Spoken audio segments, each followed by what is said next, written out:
વડનગરને છેલ્લા ઘણા સમયથી પ્રવાસન ક્ષેત્રે વેગ મળી રહ્યો છે। દેશ દુનિયાના લોકો વડનગરની ઓળખતા થયા છે, કારણ કે વડાપ્રધાન નરેન્દ્ર મોદી વડનગરના વતની છે। પરંતુ વડનગરના વિકાસનું શું?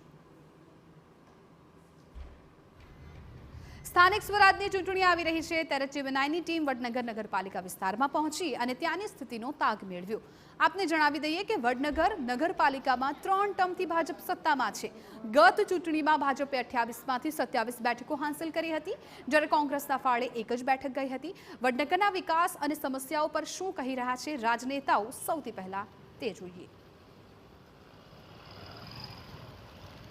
વડનગરમાં કુલ 24,045 મતદાતાઓ છે, જે પોતાના મતાધિકારનો ઉપયોગ કરશે। નગરપાલિકાની ચૂંટણી યોજાઈ રહી છે, ત્યારે સ્થાનિકો સાથે વાત કરીશું કે કેવા પ્રશ્નો છે, લોકોની શું આશા અપેક્ષાઓ છે, એની લોકો પાસેથી માહિતી મેળવીશું। આપ જણાવશો કે વડનગરની લોકોની શું માગણી છે નગરપાલિકા પાસે, જે અત્યાર સુધી પૂરી નથી થઈ, હવે શું આશા રાખો છો?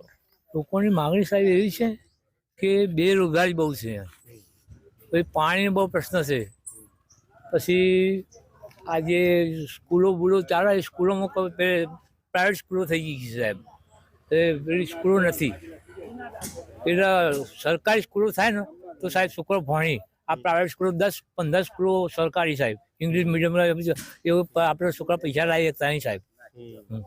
સરકારી શાળાની માગણી, આપની શું માગણી છે નાગરિક તરીકે?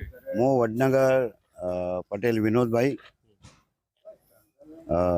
અમારી આમ જનતાની એવી રાય છે કે વડનગર શહેરમાં જે રોડ રસ્તાઓ આ ભાજપ સરકાર એવું કહી રહી છે કે નવા રોડ બનાવેલા છે, પણ જ્યારે કોઈ પણ અધિકારી વડનગરમાં આવે છે તો બારોબાર એમની સભાઓ ચાલતી હોય છે, પણ વડનગરમાં આવી દરવાજાની અંદર ચાલતા વડનગરમાં ફરીને અને એ સર્વે કરી કોઈ પણ અધિકારી, તો અમે માનીએ કે વડનગરના રોડ રસ્તા સ્વચ્છ અને સારા છે, પણ એવું કંઈ છે જ નહીં।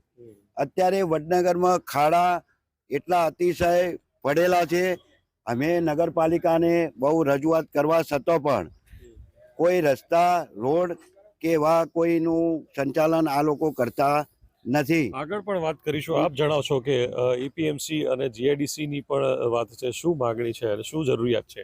અમારે સાહેબ અહીંયા બેરોજગારી વડનગરમાં ઘણી છે। હું તો આપણે વિનોદભાઈ બોલું છું, અહીંયા એપીએમસી ની અમે માગણી કરેલી, પણ આપણે મુખ્યમંત્રી સાહેબ, ભૂતપૂર્વ મુખ્યમંત્રી વિજય